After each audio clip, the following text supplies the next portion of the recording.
Hey, where'd you get those jeans? Hi, my name is Andrea Dana, and I'm going to take you on a journey of gene discovery. No, not those kind of genes.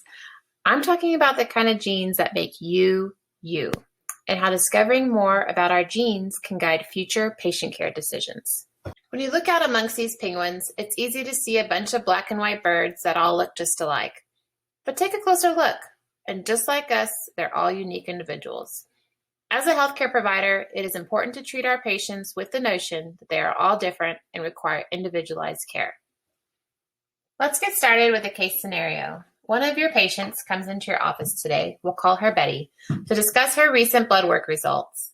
She is concerned because she has been on Plavix for several months, and her recent blood work indicates that her platelet function and bleeding times may not be within the appropriate limits. After reviewing Betty's health history and current medications, you decide to discuss pharmacogenetics testing with her. What's that? She asks. You tell her pharmacogenetics testing allows for the individual differences in your gene and protein expression to be revealed. More specifically, this testing looks at genetic variations of your pharmacokinetic and pharmacodynamic genes.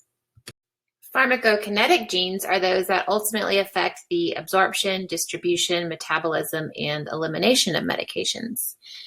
Genetic variations of these genes can result in the loss, decrease, or increase in the function of enzymes that play a role in medication metabolism.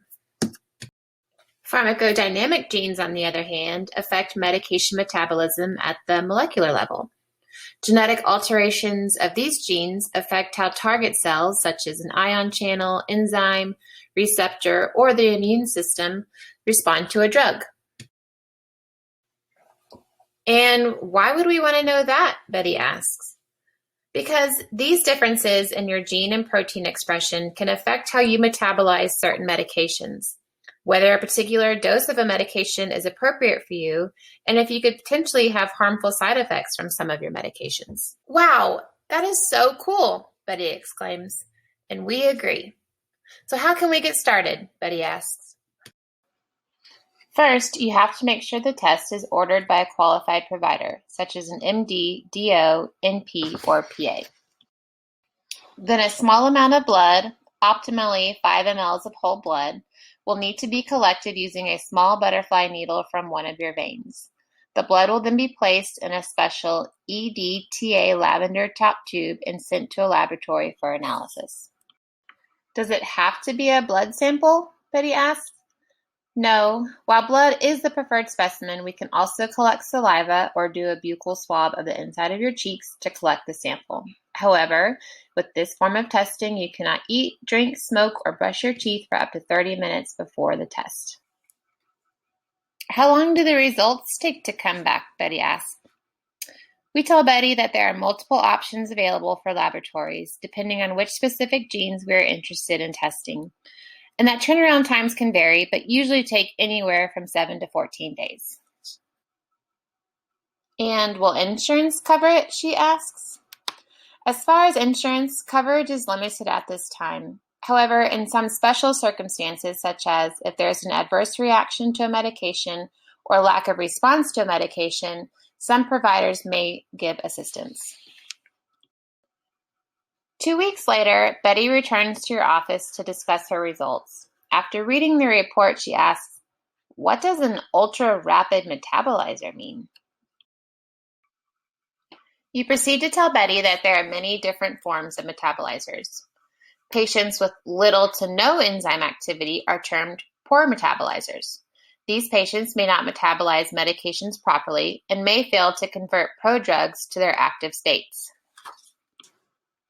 Intermediate metabolizers have decreased enzyme function, but not at the same level as poor metabolizers.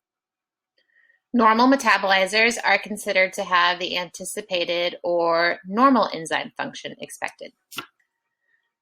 And finally, you tell Betty that rapid metabolizers like her have increased enzyme activity, which can lead to a decrease in a medication's effectiveness, or possible adverse effects from rapid conversion of the prodrug to its active form.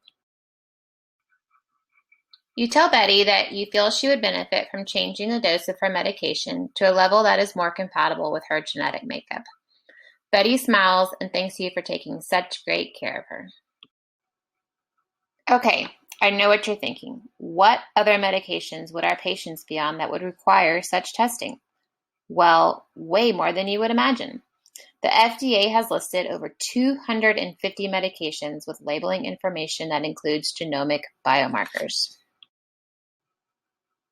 As you look over this list, how many of these drugs have you seen your patients on in the past? Or how many patients have you had that are on more than one of these medications at the same time? This helps you get the idea of why this testing could be something to keep in the back of your mind as you prescribe medications. So you're starting to understand the implications of pharmacogenetics testing. But what is the clinical significance? Well, 51% of Americans are taking 5 or more medications at any given time, and the number of filled prescriptions has risen 85% between 1997 and 2016. Adverse drug reactions account for more than 1 million ED visits each year and 350,000 hospitalizations. In 2017, more than 70,000 people died from drug overdoses. 68% of those were deaths from opioids.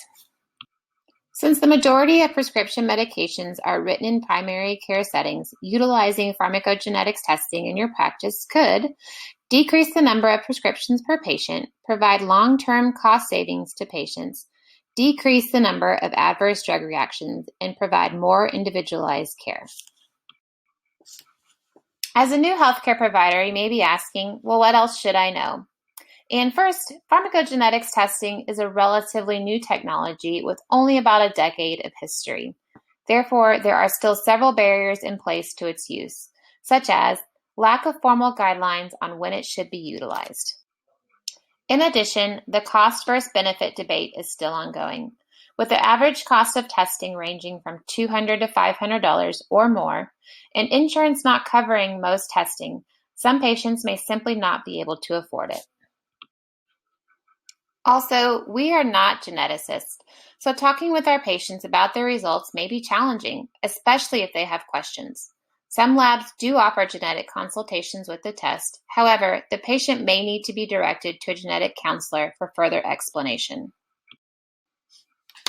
And lastly, which patients would you want to consider testing for? Well, if a patient is over the age of 65, takes 4 or more medications regularly, or has had an adverse reaction that resulted in a doctor or emergency room visit, they may be a good candidate. In addition, you may want to consider any patients with the following conditions to be at an increased risk for adverse reactions to medications.